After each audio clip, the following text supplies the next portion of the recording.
So welcome, everybody, to the second hour of Mind Shifters Radio. Today is Friday, June the 11th, 2021, and our call-in number is 563-999-3581, and press 1, and that puts you into queue to talk to us. And we'd love to hear your comments and questions because that makes this your show.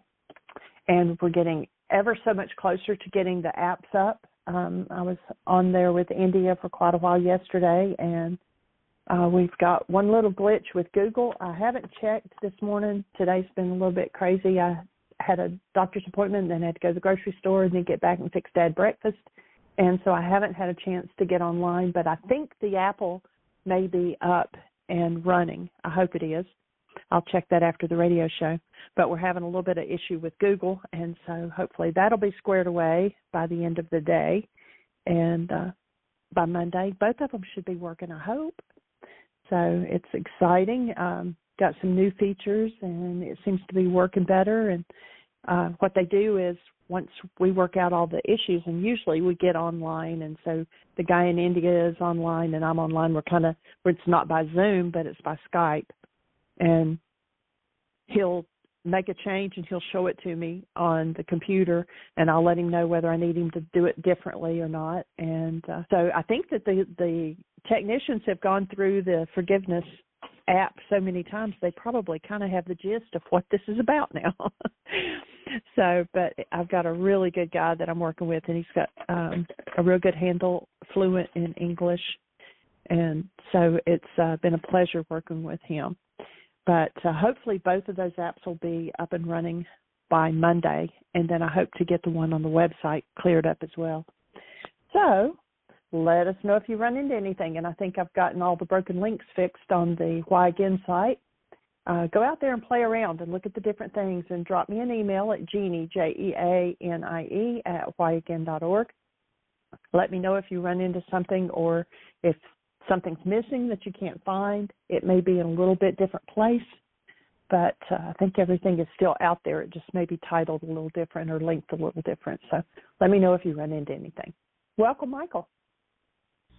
And Jeanie, your effort has been Herculean, and I don't know if it's appropriate to give you as a woman the title of Hercules, but what you've done with 3,000 Pull your microphone up a little. You're a little muffled. Okay.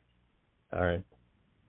So, 3,000 links and 2 apps in the website app, and transferring the whole website over. It's just huge. So thank you for all the dedicated, and I really mean dedicated work you've done with it. It's awesome.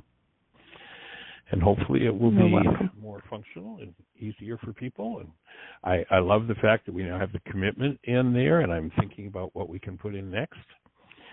Slow down. A week or two before we do any of that. But anyway, it's pretty awesome.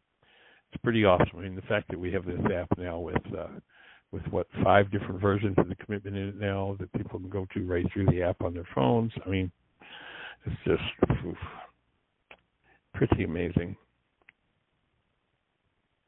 I just had the thought that maybe we should ask him what we need to do to put a share button in, so that any part of it that somebody wants to share with somebody, they just click a share and send it off the commitment or the worksheet. Just a thought. Well, the way it is right now, when you go to something, and if it's like the commitments, if I open up one of the commitments, you open it up in your PDF, whatever kind of PDF reader you use, and so that's on your screen, and then you can use the phone's regular share menu button to send the file or open it with something else, or to print it or to download it. So that option is already there, so you can share that with someone else. Cool. Pretty amazing, the technology.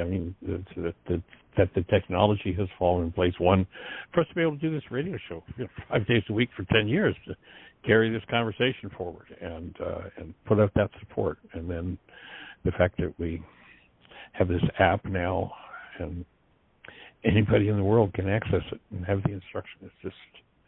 It's mind-boggling, and it's awesome that one of my, actually, this morning, as I was kind of coming back to outer meditation time, it was just like such deep appreciation for everything that we have, that we can take this work forward and make it available. It's pretty amazing. So thank you for your technology, Brandon, your technology skills. I couldn't even start to touch what you're doing with that. So it is deeply, deeply appreciated, as you are. Thank you. You are most welcome, and as Dr. Tim would say, so deserving. So let's take a look at the next chapter in Why Is This Happening to Me Again? It's chapter 14. For those who are following along with us, it's page 79 on Choosing Teachers. If you want to get a copy of the book to follow along with us, we can't sell you one because it's out of print. We don't have any. However, if you go on to Amazon or you go on to eBay, way back in 1995 when we published it, I don't even remember how many tens of thousands of copies were spread around the globe. And so there are always lots of dozens and dozens on Amazon and eBay that you can pick up pretty reasonably used. And so it's out there, and you can also go to our website and click on the book, and it'll take you to links to download the book free in English, German, Spanish, Thai. I'm working on getting back the Swedish publication, Russian, Danish. The others that I'm missing? Anyway, all those different languages are there free to download the book. You're certainly welcome to read along with us. And if you're not familiar with the book, it's a conversation between myself and a character named Richard, who's not a real person, but is a composite of several real people with real responses and real interactions that I've had with people around this whole idea of shifting the mind out of its hostility and fear-based perceptions, learning to remove the root of fear-based perception and restore the mind to its proper connection and power supply, which is love. So, not exactly the kind of conversation that this culture, as it's going these days, in a public forum, generally have. People are you just kind of muted again, Michael. I don't know if your microphone is not hooked in good. I don't know. I'll try it again. Is that better? Yeah, just keep it up, okay. I guess, close to your mouth. Okay. So it's interesting how people just seem to love their hostility and fear-based relationships, their political opinions, their, in the public square, there's some pretty crazy stuff going on. And fortunately, we're seeing more and more every day of people who are sane and really working to bring change about in war zones and in starvation. I mean, if you look at where this world was 50 years ago in terms of the number of people starving, we have made monumental strides. And thank you to everybody who's stepped up and done something about that, because there are tens of thousands of people who are doing things like that every day, and I would certainly want to acknowledge them. But if you're listening and you've come to really enjoy or hate, but enjoy your hostility and fear-based mind, if you've got one, we're here to say that it's possible. Now, it's not going to happen instantly. It's going to take time, but it's possible to live in a mind, in a body, without hostility or fear. And all you need to do is remove it. And the removal tool in the first century Aramaic language was called forgiveness. So please take the tools, put them to work. You don't need to believe anything. And you hear us referring to the ancient Aramaic scriptures, the New Testament, the Old Testament. But please, if you would, remove all of the religious projections that you have on those texts and recognize that they are physics and physiology, psychology and genetics, period. They're not theology. That's man's twist that has allowed men to make war with other men for centuries. What we're here to do is to restore, what did this stuff actually mean? And somebody who's invested, their power, their paycheck, their, holdover people comes from total and complete misinterpretations and mistranslations of the words of this man Yeshua. They don't particularly want to hear what the man said. And my focus is, first order of business is, let's go to the first century Aramaic meanings of words and see what those words mean. And when you do, you find that he often said the exact opposite of what many are teaching as dogma and doctrine. In fact, you never heard him talk about, my dogma is this. He speaks of a purpose that he has. And his purpose, he puts in one single, simple sentence. I come to bring you life more abundantly. That's all. What do you suppose an abundant life looks like? Well, I'd offer that if you're living one in hostility and fear and rage and poverty and drama and trauma, that to have a life where physiologically you're at peace, mentally you're in serenity, pretty abundant life, relatively speaking. And I'd offer that if you go back to the first century Aramaic teachings, and belief is not a part of the equation. You don't have to believe anything. That's the domain of the dogma and the doctrine, folks. I don't have any dogma. I don't have any doctrine. I got some tools. Don't believe in the tools. Just pick one up and use it. If you got a shovel, you don't have to believe in a shovel to say, I have a hole over there. Somebody told me if I go put my hands on the shovel and I put my foot on it, that I can push it in and pull up the dirt. Now, I don't have to believe that. I can take the shovel and go over, put my hands on it, put my foot on it, push it in the dirt, and see if it works. If it works, what is there to believe? It works. That's all. If you will take the tools, especially the tool of forgiveness, which has nothing to do with, I'm going to let you off the hook because there's pain or drama and trauma happening to me. If you take that tool from the first century Aramaic language and you put it to work in your life, it's kind of like a shovel. You put your foot on the edge of the shovel and you push it into your own mind, into your own drama, into your own trauma, and you begin the removal process. Now, I say begin. If I've got a pretty big hole to dig, I'm not going to get it done with one shovel full of dirt. If I have a history, if I can't think of anybody, and this is so common, I've asked the question of thousands of people. If I can't think of anybody that I know that lives in a serene, peaceful, healthy, happy way with joy and aliveness and abundance around them, chances are I don't either. And if I don't, it's because I don't know how to produce that result. I've learned how to produce a result. Probably one of the greatest atrocities done to us as human beings down through the ages, and that we have bought into, is that we've had hidden from us the fact that we are by nature creators.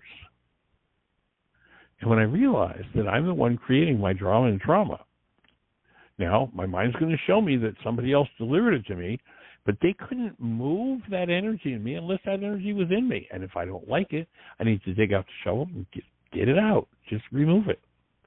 So as opposed to dogma and doctrine, we've got tools. And here they are. And, one of the things that I've been realizing recently, and I see this as a really key idea,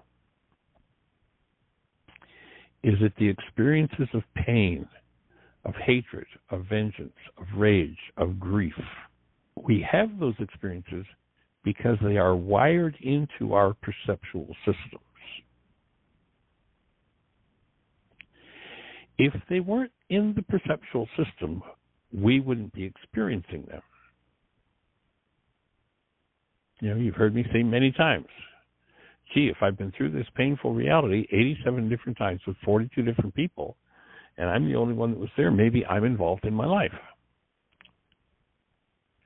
And I'm realizing, actually I shared this with Jeannie yesterday, that we've talked, 100 times, 1,000 times over this 10 years about the fact that forgiveness collapses perception.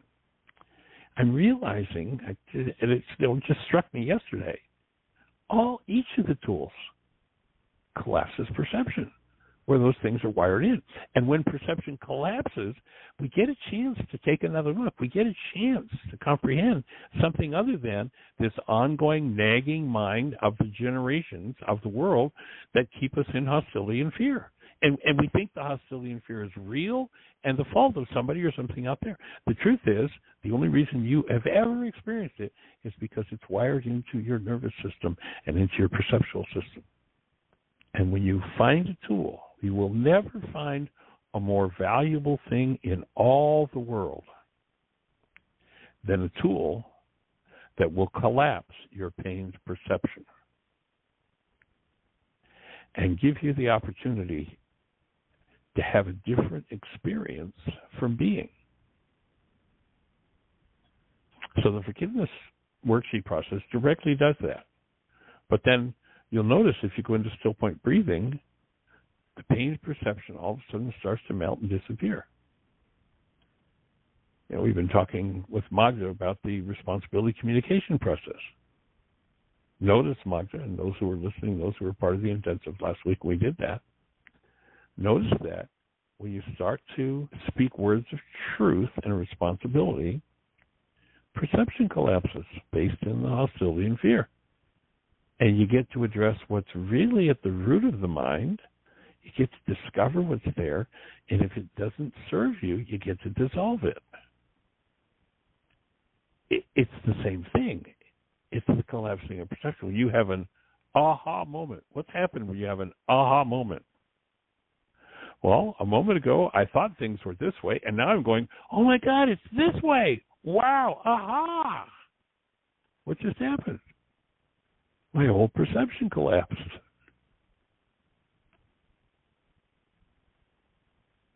If you utilize the codependence tool, you'll find that when you begin to apply the advice you have for others to your own life, the old blame in the mind will collapse, and you'll discover that with that collapse, you have access to parts of your mind, direct access, rather than filtering it through your brain's image of someone else.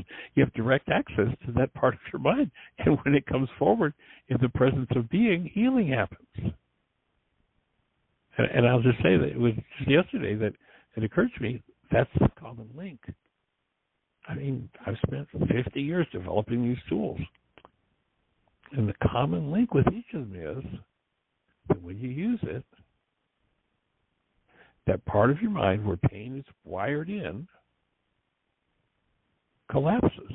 If you're carrying around drama and trauma and pain, I'd offer that is the absolute most valuable tool you will ever have. And we're here to give those tools to you. We're here to be in a conversation about those tools. We're here to bring them to the forefront and support the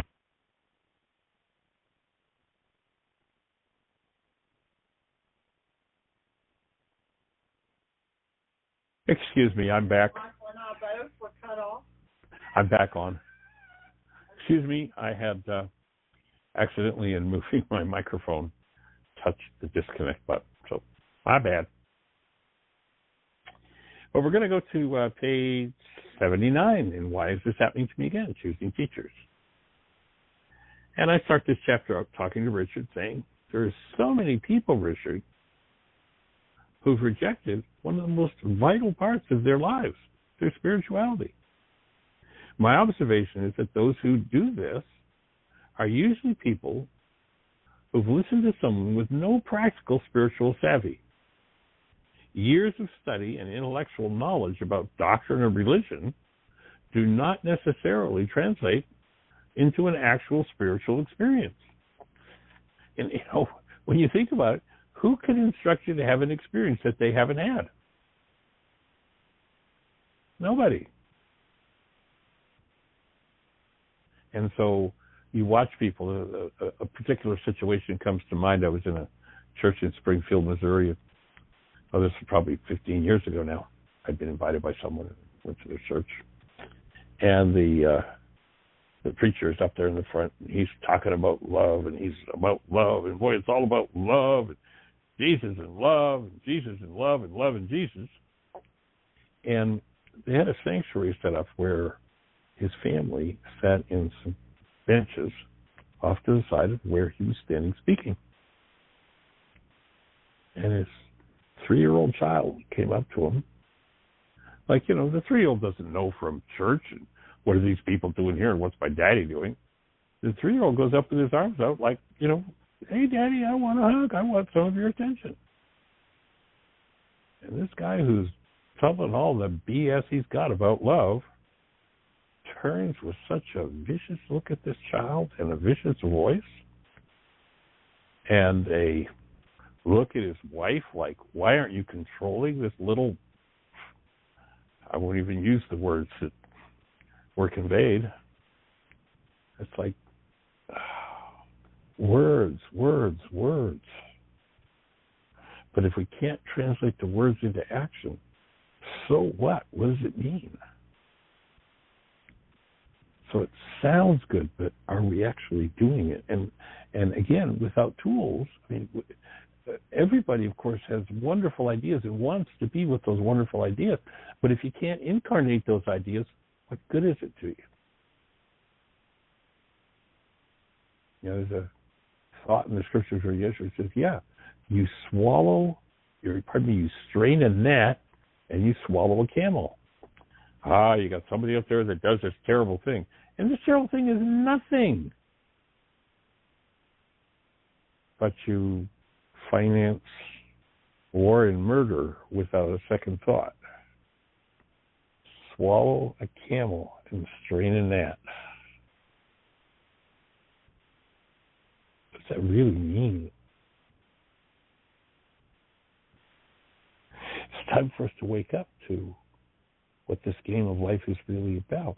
And it's really about living as a human being at every moment and allowing your physiology to soften and open so that your human beingness gets to filter in, gets to incarnate in every cell of your structure. But if we're run by a dogma or a doctrine that's in the head only, and there are no tools for incarnating it, then we see things like this hypocrisy. We've been talking to Richard the last couple of chapters, and he brought up the offense in him around hypocrisy that he saw in his church, in his early upbringing. Parents who would be high and holy rollers at church and go home and be quite willing to dish out a slap in the head or what have you, or a degrading comment to a child. That's straining a gnat and swallowing a camel. And because the actual tools that were taught by Yeshua really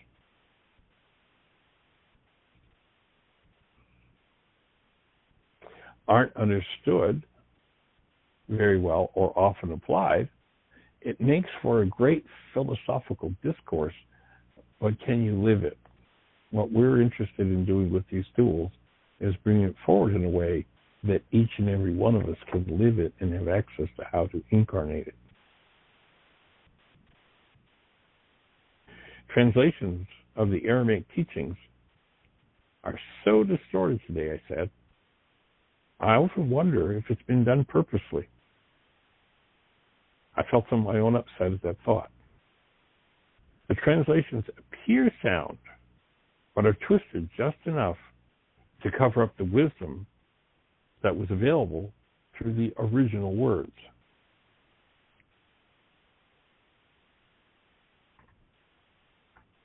And so a significant amount of effort by the translators who worked with the Kabbalah manuscript that we're working from.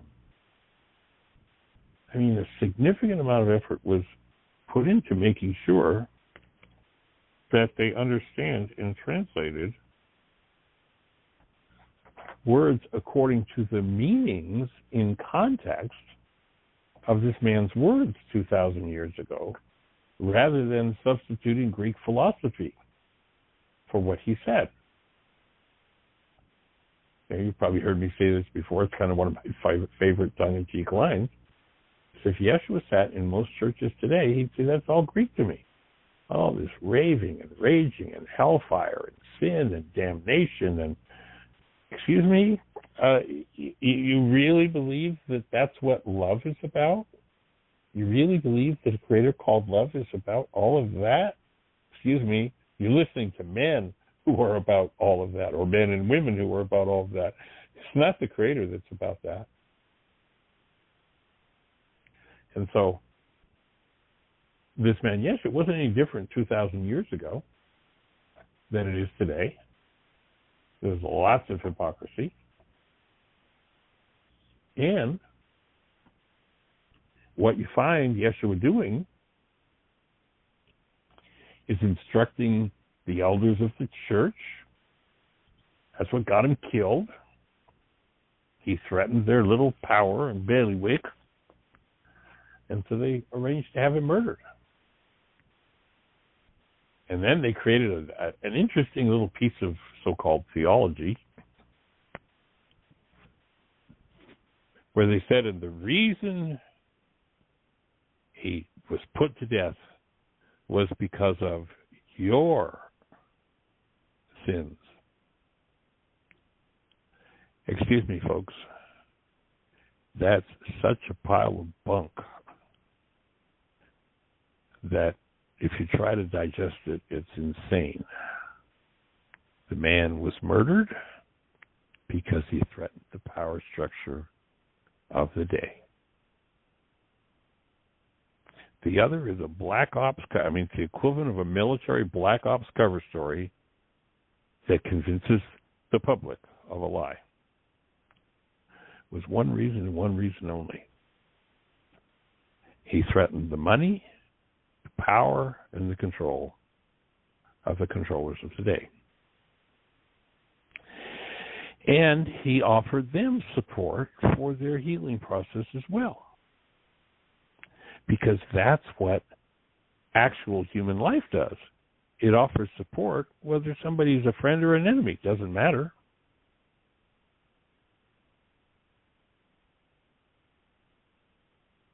And so in the coming days, we'll be looking more at this idea of discerning which kind of teacher you want to pick. In essence, our bottom line that we'll reach by the end of this chapter is that if the benefits of what you're being taught are accruing to the teacher, you're in front of a false teacher. If the benefits are accruing to you, then you're in front of a true teacher. That's the simple bottom line of it.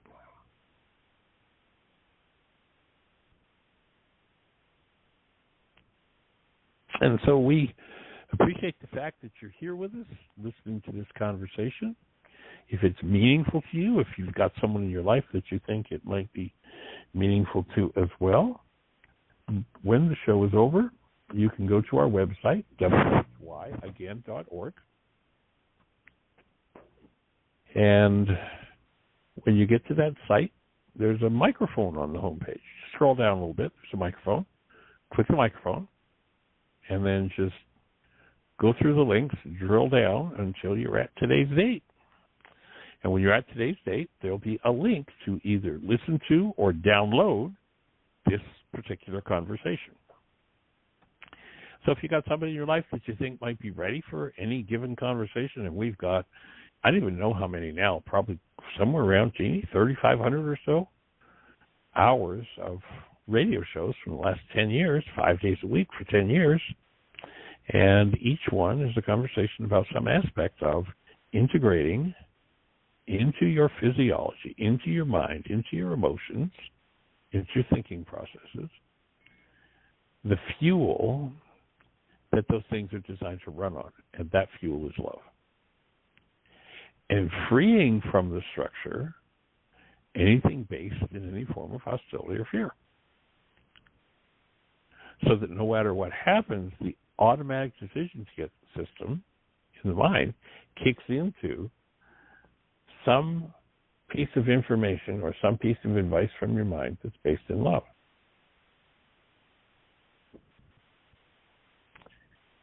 And so, Miss Jeannie, do we have anybody out there in the phone queue with a hand up or anything happening in the chat room? We do have a hand up, and it Awesome. is Miss Susan, area code 610. You're on the air. Hey, welcome, young guys. lady. Hi. Michael, Hey. you're talking about the Aramaic, and I have been meaning to ask you this question. Aha. Psalm 130. Now, let me go get it. I'm going to run. There's a part of it that has a word in it, a phrase in it that I do not understand. It's the use of the word feared. Yes, he says, Lord, if thou, Lord, shouldest mark iniquities, who shall stand? But there is forgiveness with thee, that thou mayest be feared. Can you do anything with that? Yes, I sure can.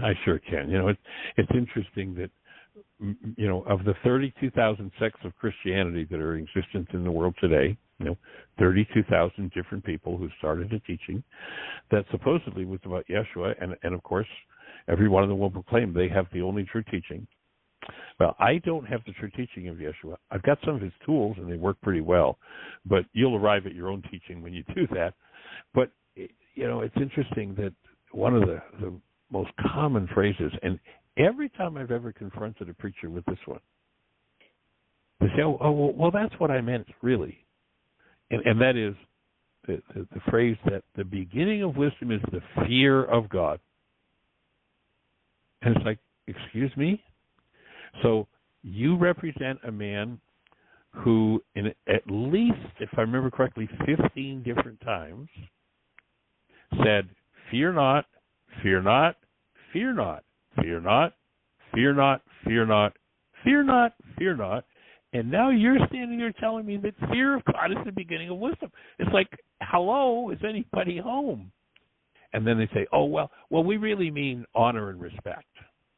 It's like, well, then why don't you say the beginning of wisdom is honor and respect for the Creator? And so my offering there is, that's one of those lines that Yeshua would say, that's all Greek to me.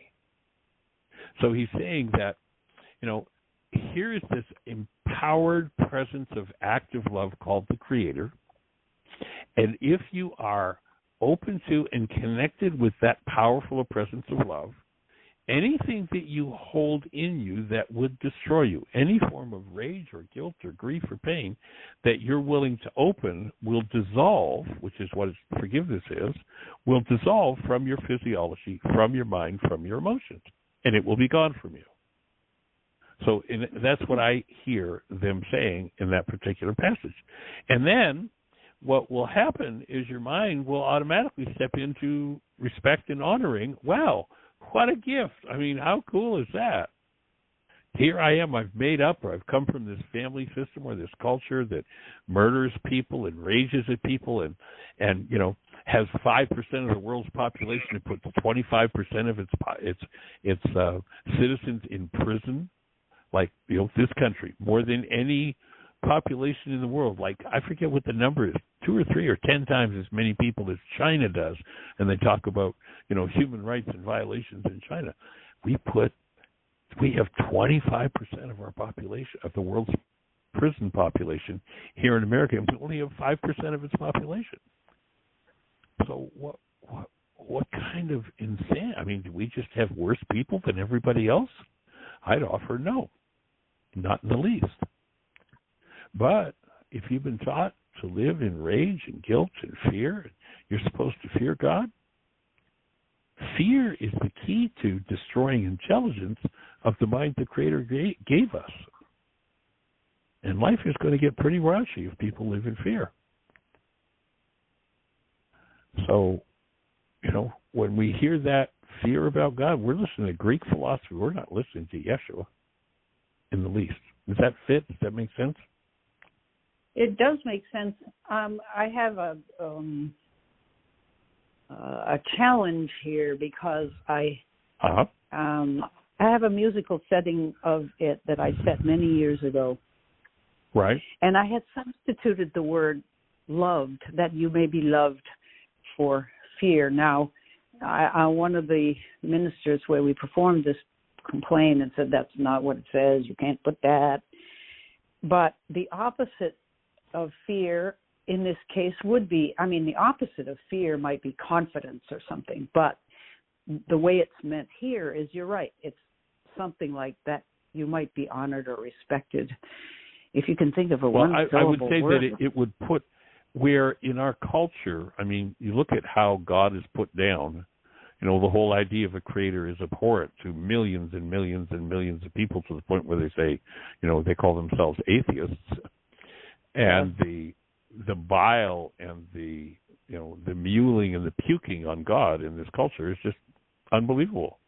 And so there is no honor in many circles in this culture, for the idea of a creator. And so what I hear that passage saying is, once you allow yourself to truly connect to active present love, and you are conscious of doing that, and you begin to dissolve your own bueling and puking, you're going to come to the point where you're going to say, this is a pretty good dude. I want relationship with this kind of love. And everything changes. So that would be, to me, the practical application of that particular passage. And I think that particular passage would be one that Yeshua would probably get right up on top of the steeple and say, this is all Greek baloney. It's not Aramaic. So it's not harmony. Are you saying that the word loved might be substituted there then? Well, again, we'd end up going back to the discussion about, is love a noun or a verb? Yeah. And when you realize that it's a noun, you experience God as a powerful presence, a fact in your life that you experience love as a presence. You experience yourself as a presence, and then I would more be inclined to put the word honor in there, and then you will honor that presence. Mm-hmm. As opposed to the culture's idea where, we all came in as active present love. We had it slapped out of us, and then we were told to go out and find somebody to love us or find somebody to love. And so the definition of the word was changed. When the definition of a word is changed, you lose the meaning of whatever that experience is. And so in this context, I would want to restore the real meaning of the word love, and that is, I will get to experience the Creator as this healing, active, vital force in my physiology that literally, because of the presence of the power of that love, begins the dissolution of my pain and my trauma. And when I do, I'm going to come to honor that greatly. And the passage that comes to mind with Yeshua in that regard is, and we've talked about this before, is the woman who has the 12-year issue of blood, and she knows that she can just touch the hem of his garment. And my take would be, for her to, with a really horrendous disorder like she had, and it's especially horrendous in the Jewish culture where a woman who's on her period can't even go into the kitchen and make food for her family because she's quote-unquote unclean. And so what kind of work would she have to do to get to the point where she so honors the presence of love that this man Yeshua brings that she knows if she can just get into his field, and I would say that would be the meaning of touch the hem of his garment, if she has so much, she's so prepared, her field is so ready to be restructured, she knows if she can just get a taste of the vitalization that this man brings, that her physiology is going to shift in a second. Michael, and that's exactly what happened. Oh, there you are. Lost you for a while. Oh, really? Yeah. Oh, okay. So then let me just repeat that thought then. So what I was saying is that for her to be at the point, and if you remember when they want to give Yeshua the credit for this healing, he says, no, woman, it was your faith who made you whole. It was her readiness and her willingness to honor him as her support system, as such a powerful presence of love, that all she had to do was touch into the edge of that love, and she instantly had her whole energy field healed, and that 12-year disorder disappeared. Now, in that particular passage, we're told that there was a whole throng of people. I'm not sure exactly how many a throng is, but she's the only one that got healing. Nobody else was in that state of that this passage, I'd say, in Psalms is referring to, of, I'm ready to connect with that kind of presence, that kind of power, that kind of support. I've now prepared myself. I've come out of the world mind that says, I'm only in this because of God. It was God's will that this terrible thing happened, and all the garbage that we've been fed by the world. But she was the only one out of this throng who was able to have enough trust at touching the presence of love that came through this man, that her whole, she literally, we've talked before about the people being in the sympathetic dominant state and moving to parasympathetic. I would say if we were standing there at that moment and had her hooked up to all the latest EEG machines and blood pressure and physiology and heart rate and all of that, I would guarantee that we would see her go from parasympathetic dominant, from sympathetic dominant to parasympathetic dominant in a fraction of a second, and that was the instant the flow of blood stopped. Because it reorganized her whole energy system.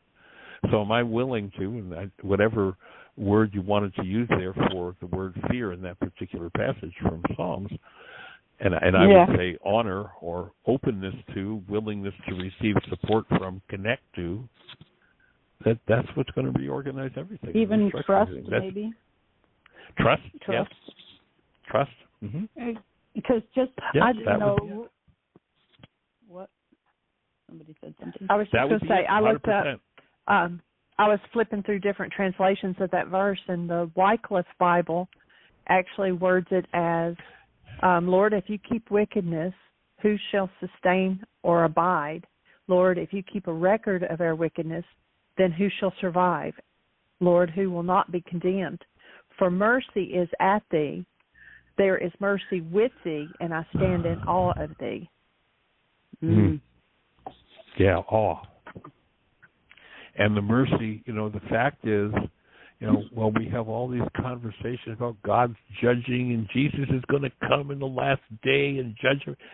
What a pile of just pure bunk. Let's go back and listen to the man. What did he say when he said, what do you say about this woman who was caught in sin? He said, neither do I judge me. I came not to judge the world. But let's talk to the 32,000 sects of Christianity and see how many of them are saying, and in the last day he's going to come and judge the world. They don't have the slightest interest in his words or his teaching. They have an interest in maintaining the status quo that keeps them in their, their little bailiwick, whatever's comfortable for them. And, it's pretty crazy on its face. Okay, in fact, that's very helpful. The next line in, let me just reach for the book here. The next line in this particular passage, and I stopped at that with the thought of doing it tomorrow in this conversation with Richard. So we just shared, the translations appear sound, but are twisted just enough to cover up the wisdom that was available through the original words. I'm always amazed, this is my next comment to Richard, I'm always amazed by people who have studied Greek interpretations, often called translations, of Aramaic teachings, yet have no interest in the actual meanings of what they studied. No interest whatsoever. Let's talk to 10,000 preachers who are talking about how in the last day he's going to come and judge the righteous and the unrighteous. And then let's ask that preacher. So now, here the man said in his life here, and this even comes through in the Greek, I come not to judge the world, but you've got a theology based on, in the end, you can keep people threatened by this guy who's going to come and judge them because you think they've quote-unquote sinned? I mean, the whole projection of that, the whole insanity of that's just outrageous and bizarre. I mean, there's so many things that are dogma and doctrine that just, they just make no sense in the context of what the man said. Anyway, we could go on and on about that one, but so good passage. I wonder. Thank you. I wonder if there is. I know you're working with translations of the Kabbalists, but that particular passage, you're talking about New Testament, so you haven't worked with that. I wonder what the Hebrew word is there. We're talking about Old Testament, you're saying? Yeah, and this is Old Testament. Yeah. So I should have thought of that when I called and asked you, but it is Hebrew, and Hebrew and Aramaic are very similar. I wonder if I could talk to a rabbi about this or something. I need a word that would fit where this piece of music, honored, is too clumsy and has two syllables. I need one syllable. Of course, not word. Jeannie, what was the word again that you came out of the Wycliffe? AWE. One word, simple, one syllable. Yes. There it is. Tree of Life is revered, but that's two. Well, I can fiddle with it. It's no big deal. But I didn't even think.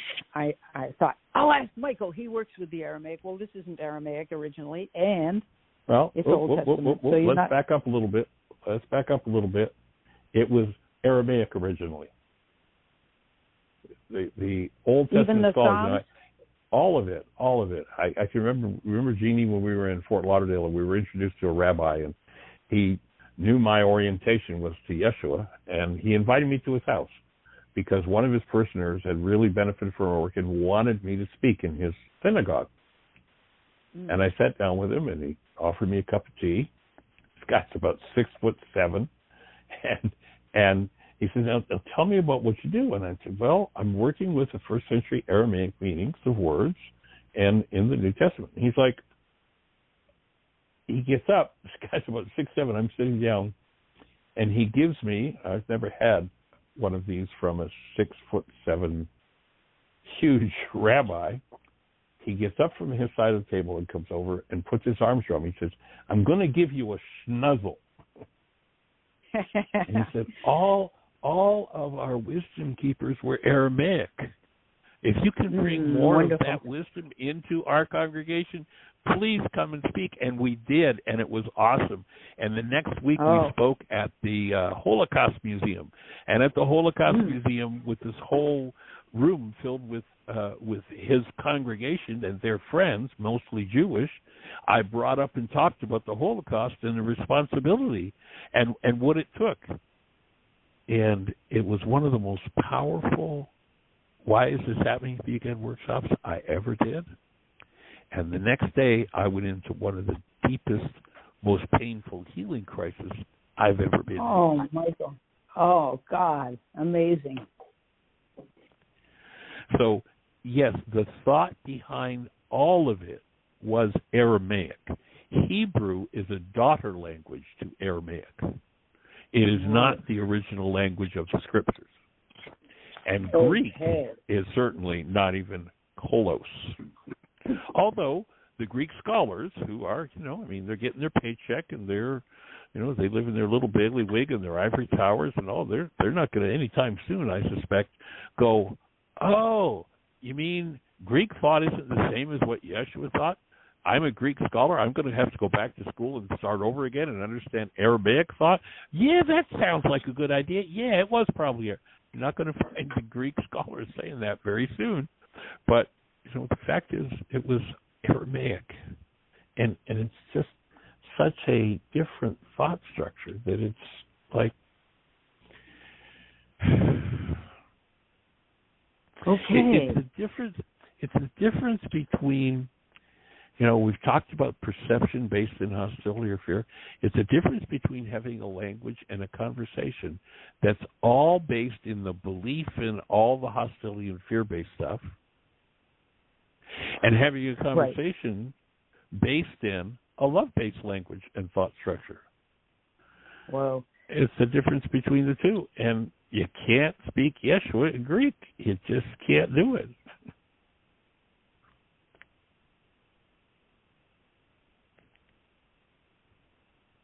Does that make sense for you? It does, and my mind's exploding with 5 questions. But, okay. Go for it. Great could question. I say, I'm going to have to sing a little bit, and brace yourself. I am not a singer, and this will be more like croaking. But I'll give you a little We'd love to hear your voice. No, quiet.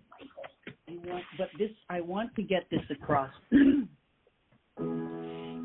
the Lord should mark iniquities, who shall stand? But there is forgiveness with thee. Now here are the new words. I just thought of them. That we may know you as love. Yeah. That we may know you as love. How do you like it? Perfect. And I could hear it with an and mercy behind it. But that's it, yes. Oh, say that again?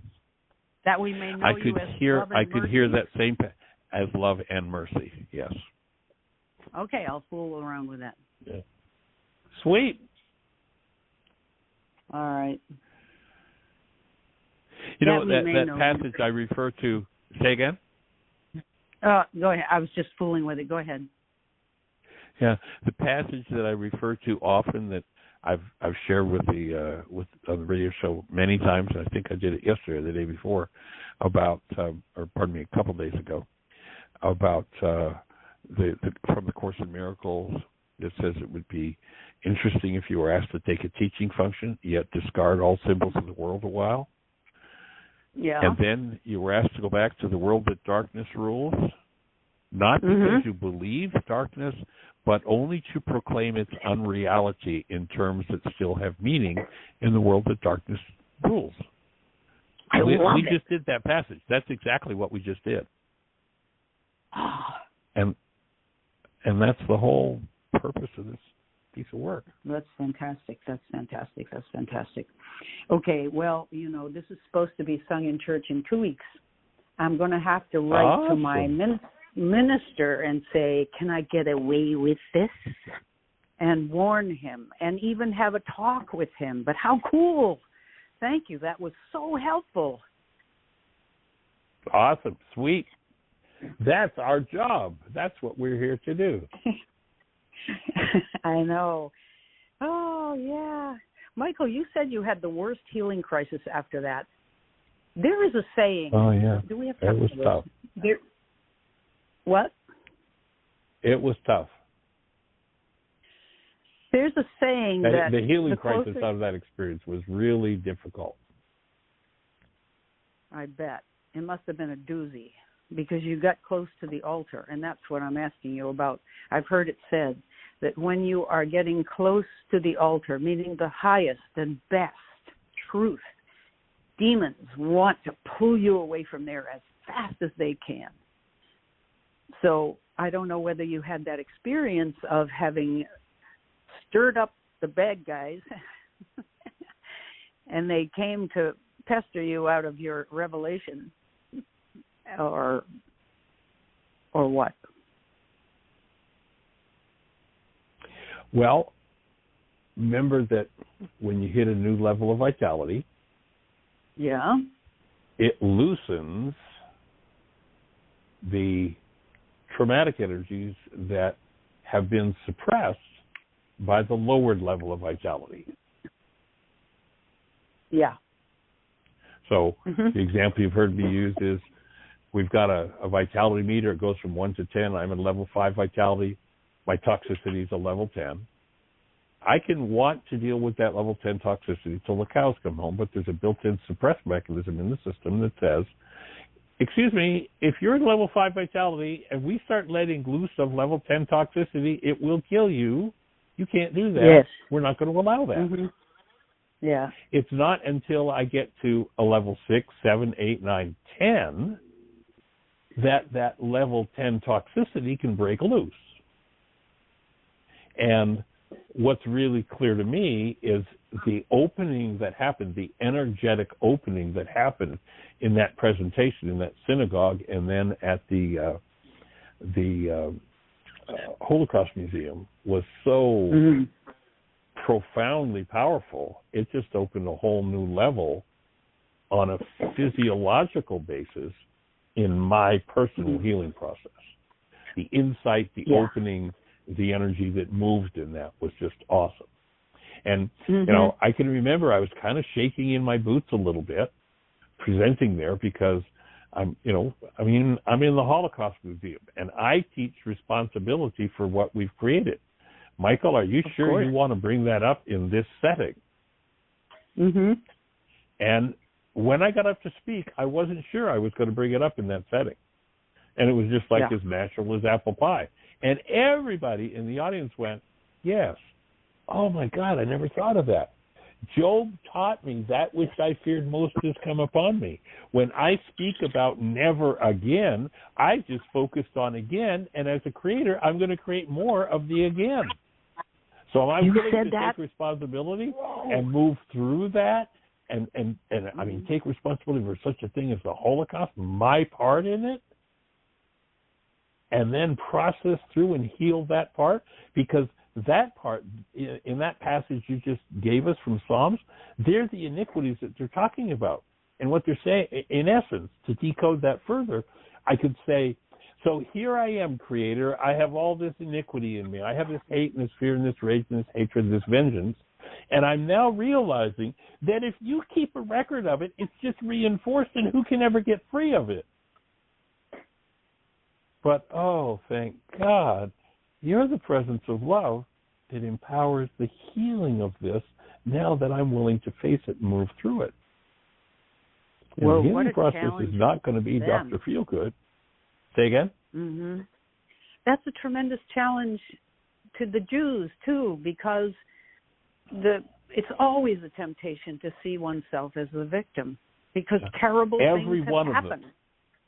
Every one of them in the audience went, yes, I got it. That which I feared most. And every one of them did worksheets.